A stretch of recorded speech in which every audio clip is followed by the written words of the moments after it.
The auditorium at UC Berkeley was packed so tight people were standing in the aisles.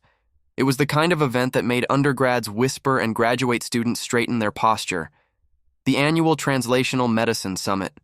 Big sponsors, big reputations, big egos. And on the stage, under the white lights, stood a man who looked like he belonged on the cover of a business magazine. Professor Grant Holloway. He wasn't just faculty. He was a celebrity scientist, a biotech investor, and a man whose name was printed on patents that had turned into 9-figure exits. He wore a tailored suit instead of the usual academic blazer, and when he smiled, it carried the casual confidence of someone who'd never been told no and had stopped imagining the possibility. Behind him, written in thick marker across a wall-sized digital board, was a pharmacokinetics equation so ugly it looked almost theatrical. Multi-compartment modeling, nonlinear clearance, a mess of exponents, integrals, and terms that made even the top students stare a little longer than they wanted to. Professor Holloway lifted the mic. $10 million, he said, letting the number hang in the air like a promise. $10 million to anyone who can solve it, right here, right now. A ripple moved through the crowd. Some laughed, some murmured. $10 million wasn't just a reward. It was an insult, because everyone knew it was impossible. Holloway's eyes swept the room, and then, almost deliberately, he aimed them toward the back. Near the door stood a boy, barely more than a kid. He was thin, barefoot, and holding a crumpled black trash bag filled with aluminum cans. The boy didn't look like he belonged in that room. He looked like someone the room was designed to pretend didn't exist. Holloway pointed, smiling wider. "Even the can collector back there can try," he said, "assuming he can read." Laughter burst out. Not everyone. But enough. And the boy froze. His face turned red, not just with embarrassment, but with something sharper. Something that looked like humiliation, but felt like rage. Because the truth was, nobody in that auditorium had any idea who he was, and none of them could imagine what he was about to do. Before we get into what happened next and why it changed the university forever, subscribe to the channel. Because this isn't just a feel-good story. It's a story about a system that decides who gets seen, who gets ignored, and who gets to become genius. Now let's start at the beginning. His name was Eli Carter. He was 12 years old, and most nights, Eli slept wherever he could stay hidden long enough to close his eyes. Sometimes it was under an overpass near the Oakland border, where the concrete stayed warm after sunset. Sometimes it was behind a closed coffee shop, in the narrow strip between the dumpsters and the wall, where the security cameras didn't quite angle down. When the weather got bad, he tried a shelter, but the shelter was always full, and he'd learned quickly that wait list was just another word for not tonight. Eli didn't have a phone. He didn't have a backpack full of school supplies. He didn't have parents waiting for him anywhere. What he did have was a trash bag and a routine. He woke up before sunrise because the best cans were collected early, before the city woke up and before the street cleaning trucks moved through. Cans didn't pay much. A few cents here, a few cents there. But if you found the right spots, sports venues after events, bus stops after commuters, parks after weekends, you could scrape together enough for a cheap breakfast, maybe a sandwich, sometimes a hot meal if you got lucky.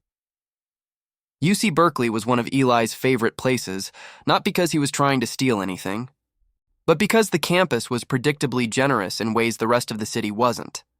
After conferences and lectures, people threw away bottles, energy drink cans, and perfectly untouched snacks.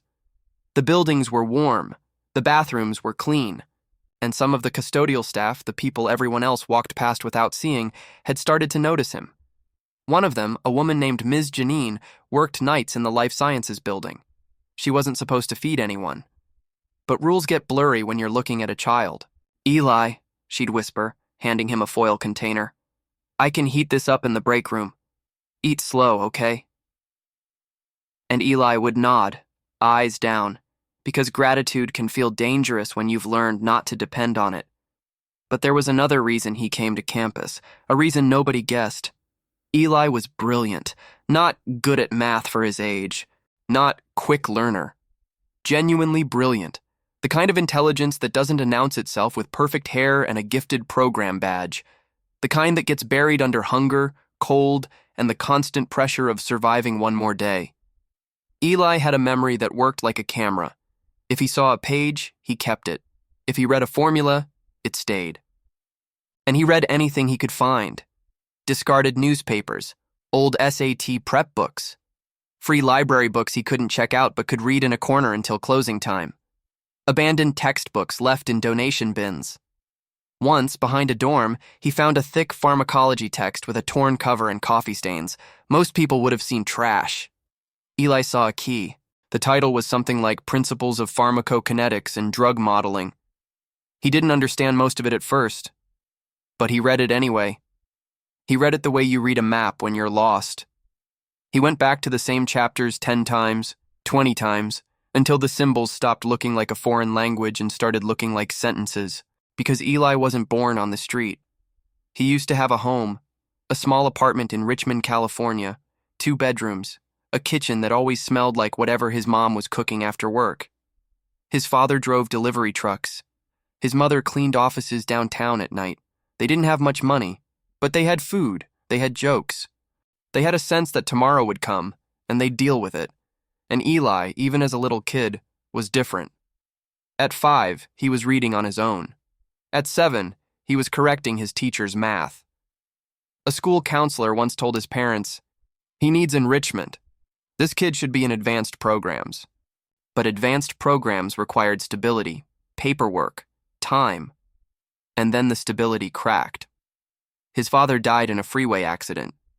The grief didn't just hurt emotionally, it broke the math of the household. Bills didn't care that someone was mourning.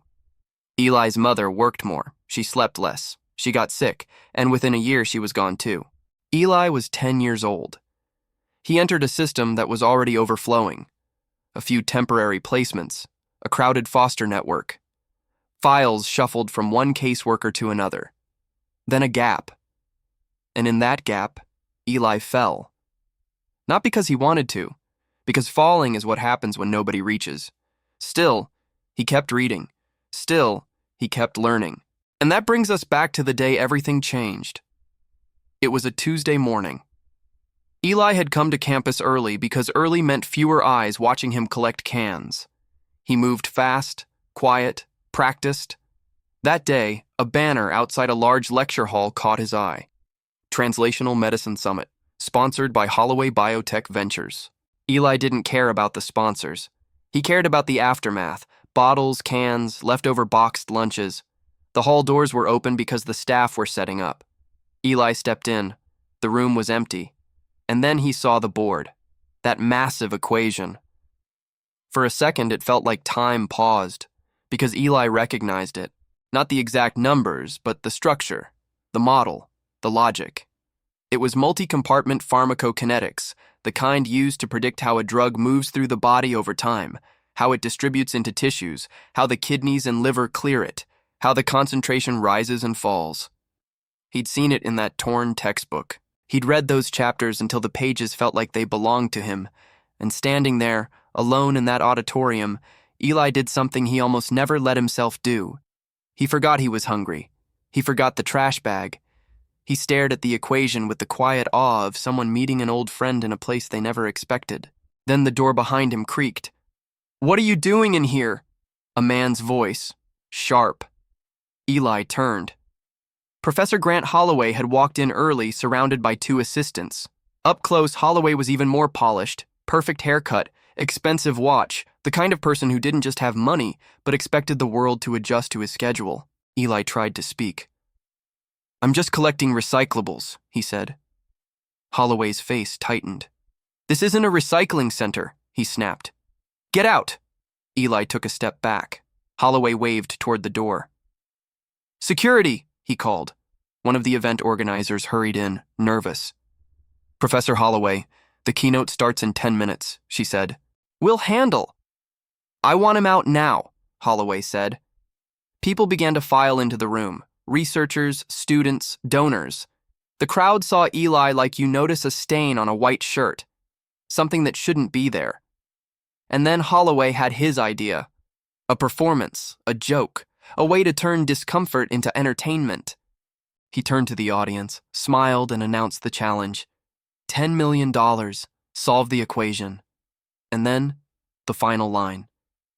Even the can collector can try. The laughter echoed. Eli's ears burned. Not because he believed the insult, because he understood exactly what it was. A message. You don't belong here, your mind doesn't matter. Your life is a punchline.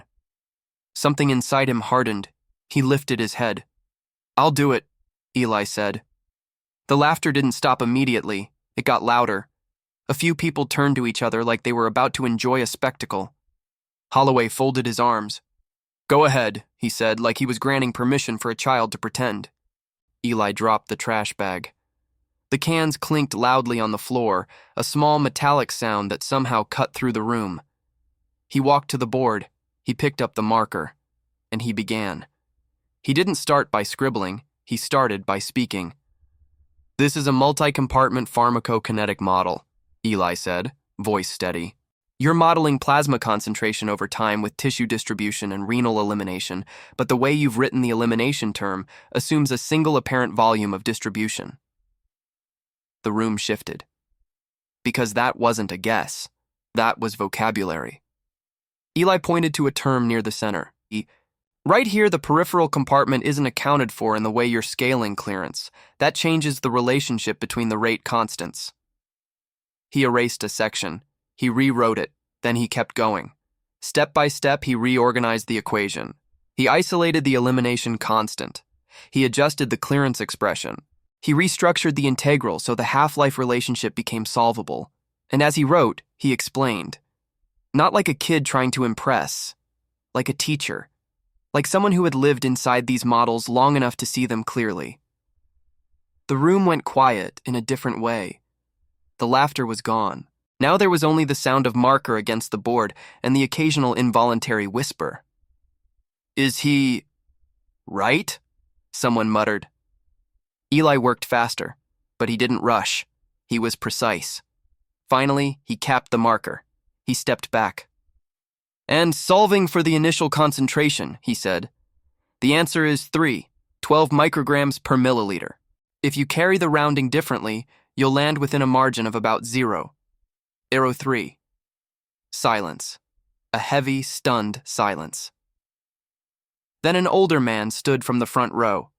Dr. Wallace Kim, a pharmacology professor whose textbooks were used nationwide. He didn't smile. He didn't speak at first. He walked to the board and stared at it, scanning every line. 10 seconds, 20, 30. Then his face changed. Not confusion, recognition. He turned to the audience. It's correct, Dr. Kim said. A wave moved through the room. Dr. Kim pointed to one substitution Eli had made. And he used a shortcut here. It's elegant. It's extremely elegant. I wouldn't expect this from most of my graduate students. The auditorium erupted, not in mockery this time, in shock, in awe. Professor Holloway stood frozen. The smile was gone. His mouth opened, but nothing came out. Eli faced the crowd. My name is Eli Carter, he said. I'm 12. I've been homeless since I was 10. I sleep outside. I collect cans. But I study. I read whatever I can find. I learn because I have to. Because no one's ever given me a chance. People in the audience blinked hard, swallowing emotions they hadn't expected to feel at a research summit. Eli looked toward Holloway. I'm not stupid, he said. I'm not incapable.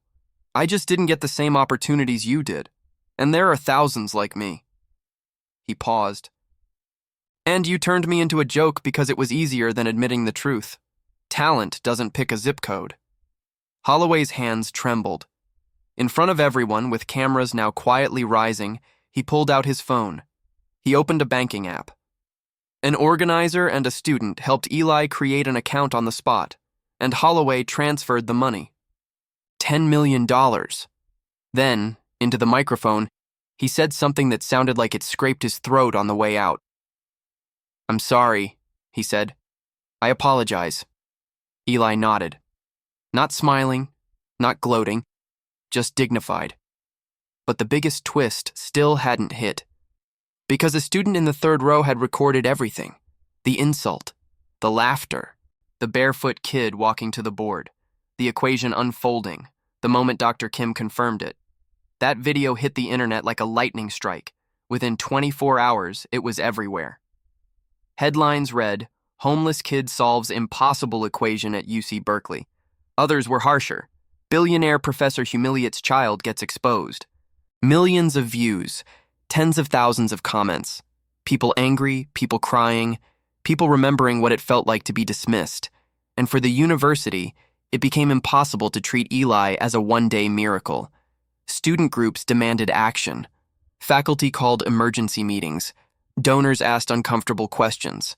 A week later, UC Berkeley announced that Eli Carter would be enrolled as a special status student with a full scholarship pathway, housing support, medical care, counseling, tutoring, clothing stipends, and a guardian advocate assigned by an independent nonprofit.